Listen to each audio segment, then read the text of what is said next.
Hi guys, welcome back to Scratch Skills. In today's video, we're going to be covering part 2 of Unit 4 for review. So in this unit, we will be covering 30 to 40% of the examination, so it's big. Now, starting with array lists. Previously, we learned arrays. Arrays were things that were just, we initialize the size and you cannot change it, you cannot add more, you cannot remove stuff, you cannot resize it. But now there's this new thing, array lists, and they are flexible arrays.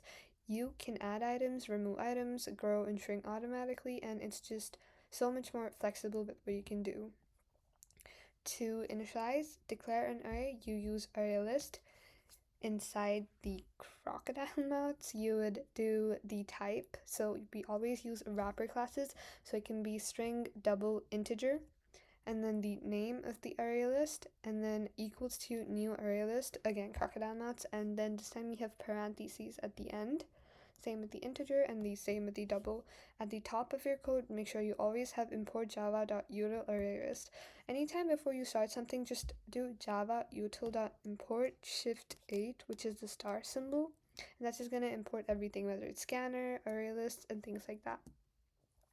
Now, once we initialize the name, so if I want to add names to the name thing, I would just add name.object. So names.add Alex would add Alex, name.add Mia would add Mia. So my new array list would be Alex Mia at 0 and 1, because that's how indexing works. Over here, now if I want to add the specific thing at a specific location, then it would be insert add.index and object. So add at 1, I would want to add Jordan, and then result everything before it just shifts to the right, so it goes to the right. So if I wanted to add 1 over here, so 0, 1, Mia would just shift to the right. And then to remove objects, I would do remove at index, so remove 1 would remove Jordan and just come back to the original Alex Mia, and everything shifts to the left. Other things are the getter method. So to get something, I would do just the index. And the difference from array is if I wanted to get something in an array, I would do array square brackets, the index. But then in the list array list over here, I would do list.get in normal parentheses, the index number. And then to set something, like to replace the item, you would do name set index, and then whatever you want to replace over here, I'm replacing 1, so over here 1 to Emma. So Alex, Emma. And then the size is how we get the size. It's how we get the length. So I would put name size, and I would just get 1, 2, which is 2. Indexing is 0, 1, size is 1, 2. Remember, in the array, not array list, it's length without parentheses. So just make sure you know your array list and all of those types. Next is transversing through the array list. So it's like going through the loop. Once I make the list, I can add like things, and then I would need to transverse through them. So a transversal or an enhanced loop is one of the most simple ones. So you just keep transversing from each food in this string. So if I named the foods over here, then for each food I would just keep going on and keep printing. Important note is they are easy to read, good for printing and summing, but they do not remove or add items. For a regular for loop is something that we use the most, and it's basically where it goes I is equal to 0, okay, food dot get 0, because that's over here, we're getting it, and it's going to be pizza, burger, and fries, as we just read. And a loop, if you want to print it from the back, then we would start at the back. So if my array was pizza, burger, fries, then there would be 0, 1, 2, length would be 3, so 2 is the ending array. And then I would have starting over there, then greater than or equal to, I minus minus, it's a decrement, not an increment, and just keep going that way. I would just print it until it's equal to 0. Now, some very common patterns to know are these. I would recommend pausing and tracing the pattern so you know what you're doing. They can come as like some part of the FRQs or like identifying them in MCQs. This is maximum. This is finding the sum, super simple. This is finding the average. After you find the sum, you find the average. This is counting any odd numbers using the modulo symbol. If I wanted to find even, I would just change this not equal to equal to equal to. Now this is super common, so it's for any condition. If the condition's true, then count plus plus. Count was an integer that I declared earlier. And this is to find any duplicates. So if to find the duplicates, you use nested because you're going through, like I said in the previous one, you're just going through select one and then you're going to go through everything, whether any of those can match the other one. Then for the, if it's equal, so nums.get1 dot equals, this is chaining if you don't remember. Nums.get1 equals, chaining goes from left to right, it goes, this is equal, chain rule, and then returns true, and then reverse. We'll be creating another array list named reverse integer, the type. Here nums just keeps going through the nums and then it keeps adding at the 0th place num, so it's a reversed loop. Everything will move to the left. Now after array list, now there are 2D arrays. 2D arrays are an array with rows and columns. It's actually 2D. Think of like a spreadsheet, seating chart, and things like that. An important rule is while we're declaring an array, we go from row to column. Now something that I always forget is row goes sideways and columns goes down. So just remember side and down, row and column. Now in ArrayList, you cannot change the size, like, no, in a 2D array, you cannot change the size, but you can in an ArrayList. Indexes start at 0, and then it goes to the same as all the other indexing. To create an array, you have, similar to an ArrayList, similar to an array, so you have 2 square brackets this time, the name, and then the new int, and then you have the number of values you want. So if I have 2, 3 over here, then I will have 1, my row, which goes sideways, would be 2, and then 2 rows, and 3 columns. 3 columns go down. So this is 2 rows as we go sideways, and 3 columns that go down. This is important for tracing because then when we get a question with the 2D array, just draw a table with the number of rows and columns. So 2 rows, 2 sideways, and 3 columns. Initialize, and then if we already know the values, we just do the same with curly brackets and then separate the line using a comma. So that's row 1 and row 0. Default values are the same.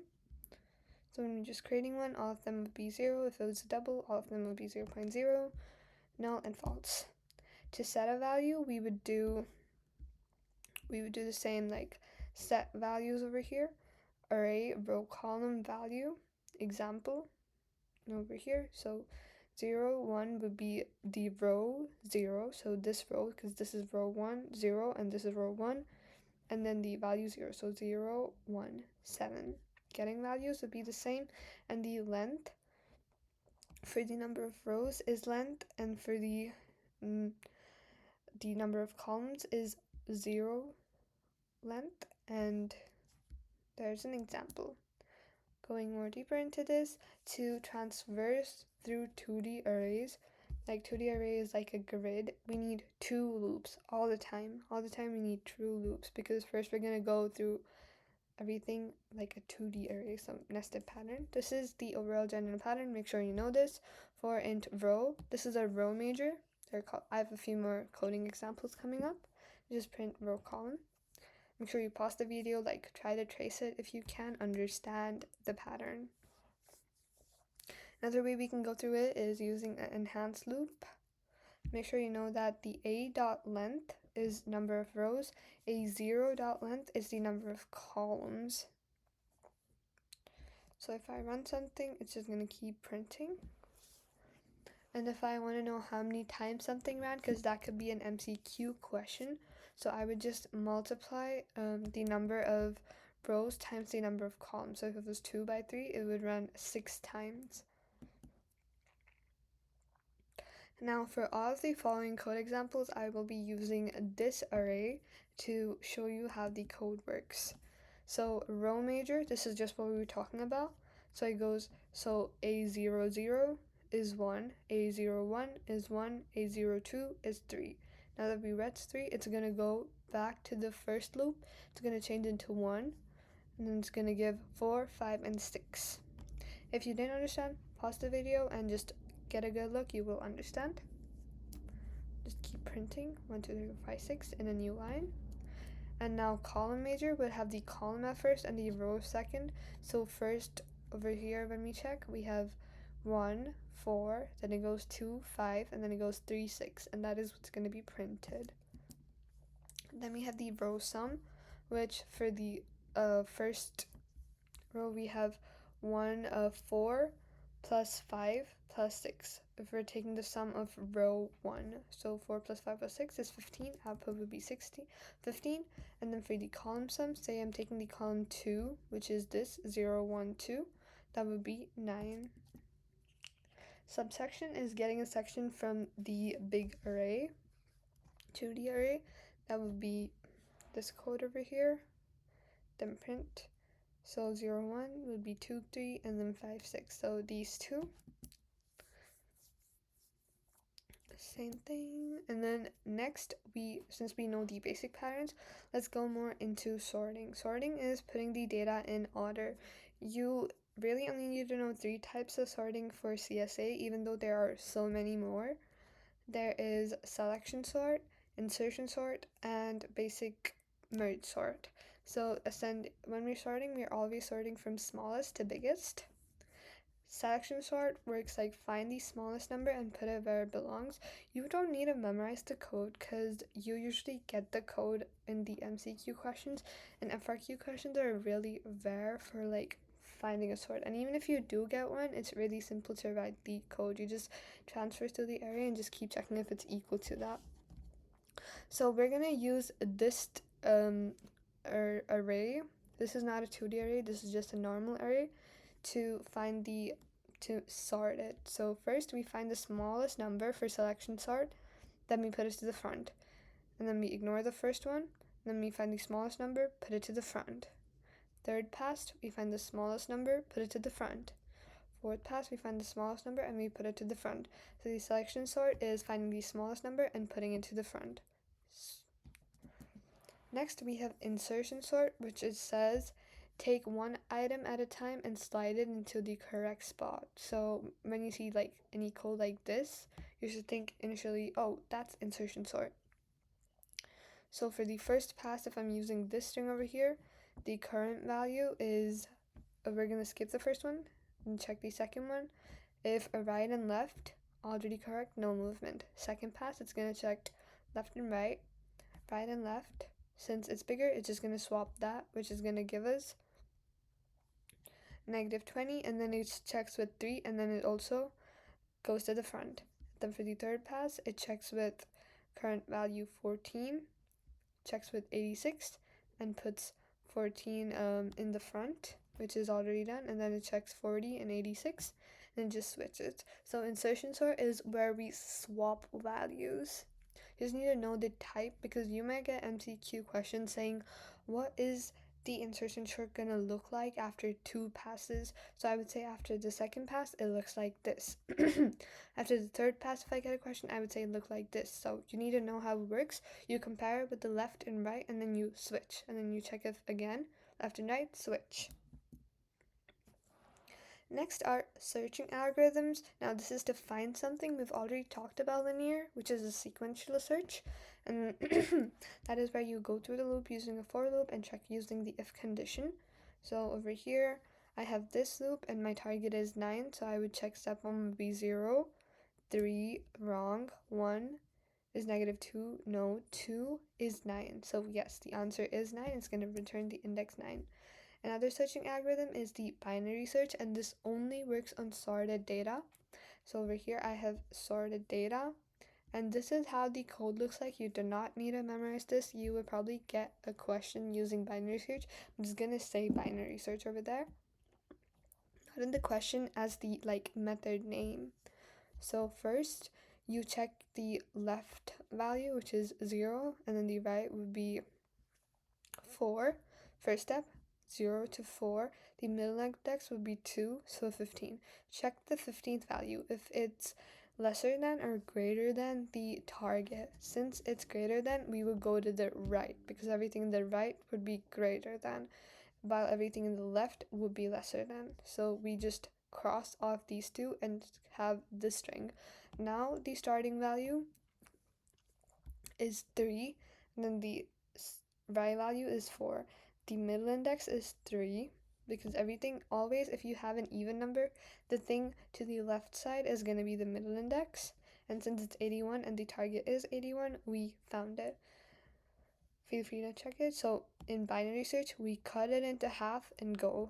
So if I was searching 3, I would cut it into half, remove this, and check these two. Then I would cut it into half and check this, and that would work. That would be 3 passes for 3. Next is recursive. Recursive is a method that keeps calling itself. So a base case, a recursive method always have two things, a base case and a recursive call. A base case is where it stops calling itself, and a recursive call is where it keeps calling its call. So recursion works in two phases. First it goes down everything, and then it comes back up. Now how to say this in a simple way is factorials. So if I take 4 factorial, that's just 4 times 3 times 2 times 1. Like that. If I had a factorial like this, 4 times factorial of 3 would be 4 times 3 times factorial of 2. Factorial of 2 would be 4 times 3 times factorial of 1, and factorial of 1 is 1. So we just time it all together and we get 24. Now, how to spot recursion questions in AP CSA is you see the word mystery. Most of the times in the test, mystery is the recursion sort, or factorial, it's that. Now, here's an example question. So public static mystery int. So if I is equal to 0, return 1, else it returns n times mystery times n minus 1. So there's a base method and there's a changing method. So we have mystery equals 3 equals 2. Since it's not equal to 1, we have equals 2 times mystery n minus 1, which is 2. 3 minus 1, 2. Then we have 2 times 2, mystery of 1. 2 times 2 times 2, mystery of 0, and since it's equal to 0, it stops, returns 1. Then we go back up, like we just discussed over here. It comes back up. After going down, it comes back up.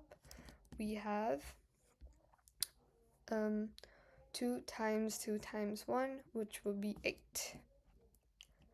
Next, we have another sorting method, which is called merge sort, and this is where it's basically a divide and conquer algorithm. So this is related to recursion because it just keeps splitting until everything is split.